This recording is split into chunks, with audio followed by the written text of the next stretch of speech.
بسم اللہ الرحمن الرحیم۔ آج کے درس میں سورہ مؤمنون، سورۃ النور، فرقان، شعراء اور نمل کا خلاصہ بیان کیا جائے گا۔ تو سورہ مؤمنون، اس میں اللہ تعالیٰ نے سب سے پہلے اللہ تعالیٰ کے ساتھ تعلق درست کرنے والوں کے اوصاف کا ذکر کیا، اور پھر اس کی ضرورت کو بیان کیا کہ اللہ تعالیٰ کے ساتھ تعلق درست کرنے سے انسان کو کامیابی ملتی ہے۔ پھر اللہ تعالیٰ نے اپنی توحید کو ذکر کر کے اس بات کو ثابت کیا کہ جن لوگوں نے اللہ تعالیٰ کے ساتھ تعلق کو درست نہیں کیا وہ لوگ ذلیل و رسوا ہوئے۔ پھر اللہ تعالیٰ نے اپنی توحید کو اگلے رکوع میں بھی بیان کیا، اور پھر سرکش لوگوں کے بارے میں بتایا کہ وہ لوگ جو تھے ان کو ناکامی دیکھنی پڑی جنہوں نے اپنے تعلق کو اللہ تعالیٰ کے ساتھ درست نہیں کیا۔ پھر یہ بتایا کہ تمام انبیاء علیہ الصلاۃ و تسلیمات جو تھے ان کا نصب العین یہی ہوتا تھا کہ لوگوں کو اللہ تعالیٰ کی توحید کی طرف بلانا، اور ان کا مقصد یہ ہوتا تھا کہ تعلق باللہ یعنی اللہ تعالیٰ کے ساتھ جو تعلق ہے لوگوں کا، اس میں لوگوں کی اصلاح ہو جائے۔ پھر اللہ تعالیٰ نے اپنی نعمتوں کو ذکر کر کے لوگوں کو اپنی طرف متوجہ کیا کہ اللہ تعالیٰ کے ساتھ اپنے تعلق کو مضبوط کر لے تو ان کو کامیابی ملے گی۔ پھر اللہ تعالیٰ نے ان لوگوں کا ذکر کیا کہ جو اپنے تعلق کو اللہ تعالیٰ کے ساتھ درست نہیں کرتے تو یہ ایسے لوگ ہیں جو قیامت کے دن ان کو شدید احساس ہوگا اور یہ پشیمان ہوں گے، اور لیکن اللہ تعالیٰ پھر ان کا قیامت کے دن ہی فیصلہ کریں گے۔ اس کے بعد سورہ نور، اس کے شروع میں اللہ تعالیٰ نے یہ ذکر کیا کہ انسان کی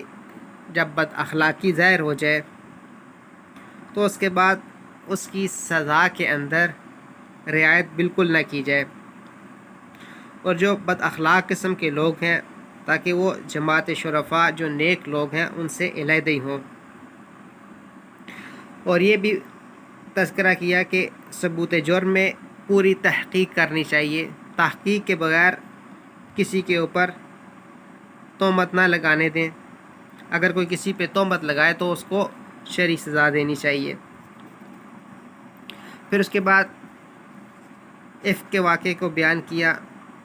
جو حضرت عائشہ صدیقہ رضی اللہ عنہ پہ عفق تہمت لگائی تھی منافقوں نے، اللہ تعالیٰ نے اس کا تذکرہ کیا۔ پھر اللہ تعالیٰ نے قانون حجاب کو بیان کیا، اور اس کے بعد اللہ تعالیٰ نے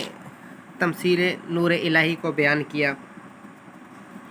اور پھر آگے یہ ذکر کیا کہ اللہ تعالیٰ کی نور الہی سے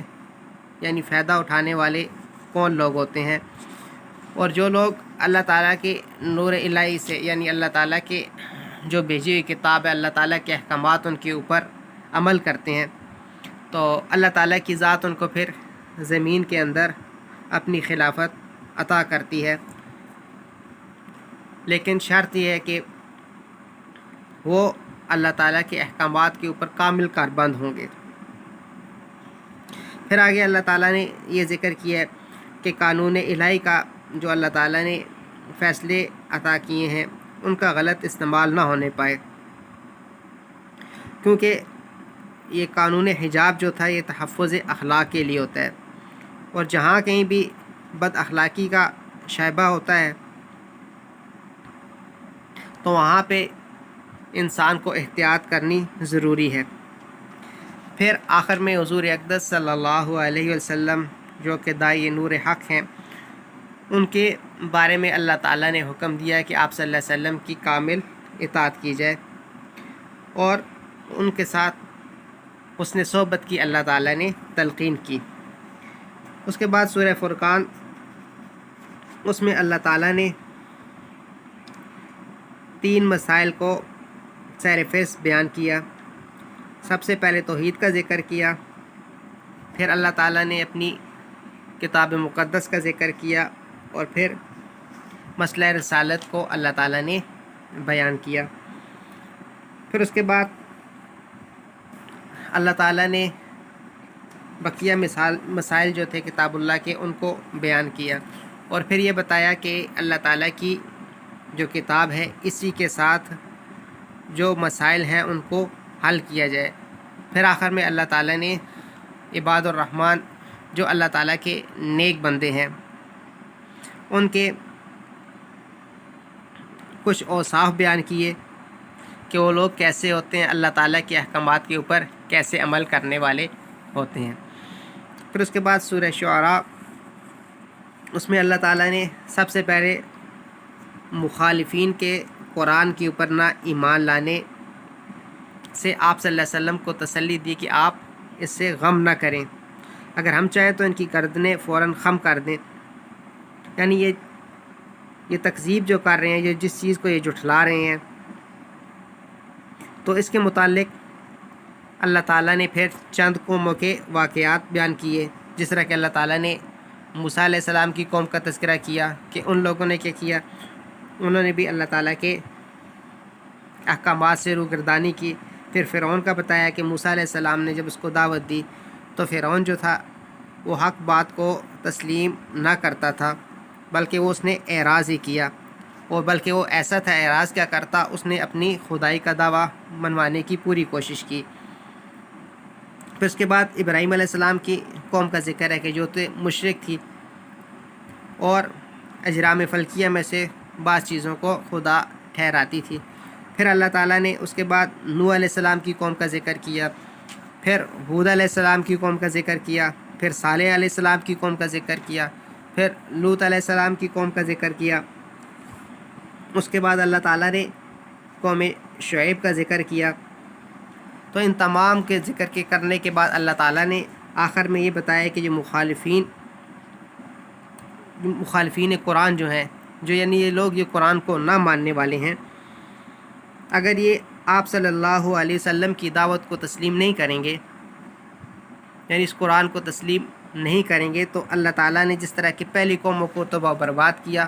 اسی طرح اللہ تعالیٰ کی ذات ان کو بھی تباہ و برباد کرے گی، اور یہ لوگ بھی جس طرح کہ پہلے لوگ ناکام ہوئے اس طرح یہ لوگ بھی ناکام ہوں گے۔ اس کے بعد سورہ نمل ہے، اس میں اللہ تعالیٰ نے جو ایسے لوگ جو حق سے اعراض کرنے والے ہیں ان کے بارے میں بتایا کہ جب یہ لوگ حق سے اعراض کرتے ہیں اور ان کے اوپر اتمام حجت ہو جاتی ہے تو اللہ تعالیٰ ان کے اوپر عذاب بھیجتے ہیں۔ جس طرح کہ موسیٰ علیہ السلام کو ان کو معلوم ہو گیا کہ اللہ کے سچے نبی ہیں، پھر بھی ان لوگوں نے اس سے اعراض کیا اور ان کے سامنے دلائل بھی آگے، تو اللہ تعالیٰ نے ان کو ہلاک کر دیا۔ پھر اس کے بعد اللہ تعالیٰ نے سلیمان علیہ السلام کے قصے کو ذکر کیا کہ انہوں نے جو بلقیس تھی اس کو اسلام کی دعوت دی، تو جب بلقیس نے مشورے کے لیے کہا اور سلیمان علیہ السلام کو ہدیہ بھیجا تو انہوں نے اس کے تمام جو ہدایات تھے اس کو واپس کر دیا اور دھمکی دی کہ اگر تم اصلاح کی طرف نہیں آؤ گی، شرک میں ڈوبی رہو گی، تو تم پھر قہر الہی سے نہیں بچ سکو گی۔ تو چنانچہ جب ان کو دھمکی دی تو وہ لوگ سمجھ گئے اور ان کی اصلاح ہوگی اور وہ قہر الہی سے بچ گئے۔ پھر اس کے بعد اللہ تعالیٰ نے صالح علیہ السلام کی قوم کا ذکر کیا، لیکن ایسی قوم تھی جنہوں نے اللہ تعالیٰ کے احکامات کی روگردانی کی، اسی کے اوپر پکے ہوئے اور تباہ ہوئے، اور اسی طرح لوط علیہ السلام کی جو قوم تھی وہ بھی اسی طرح برباد ہوئی۔ تو پھر اس کے بعد اللہ تعالیٰ نے یہ ذکر کیا ہے کہ اللہ تعالیٰ کی ذات ان کے اوپر اتنا احسان کرنے والی، اتنی ان کو نعمتیں دینے والی، تو اگر یہ اللہ تعالیٰ کے احکامات کو نہیں مانتے تو پھر اللہ تعالیٰ کی طرف سے ان کے اوپر سزا آ جائے تو یہ کوئی خلاف انصاف بات نہیں ہے۔ اور پھر آگے اللہ نے یہ ذکر کیا کہ جو حق کا انکار کرنے والے ہیں اللہ تعالیٰ کی ذات ان کو اس کی سزا ضرور دے گی، ان کو بدلہ ضرور ملے گا۔ اور جب یہ حق کو ٹھکرانے والے ہیں جو حق کے اوپر عمل نہیں کرتے، تو یہ قیامت کے دن اللہ تعالیٰ کے سامنے کوئی بھی جواب نہیں دے سکیں گے اور یہ ناکام ہی ہو کر رہیں گے۔ تو اللہ تعالیٰ سے دعا ہے کہ اللہ تعالیٰ ہمیں اپنا فرما بردار اور مطیع بندہ بنائے اور نیک کاموں کے اوپر ہمیں توفیق عطا فرمائے۔ وآخر دعوانا ان الحمد للہ رب العالمین۔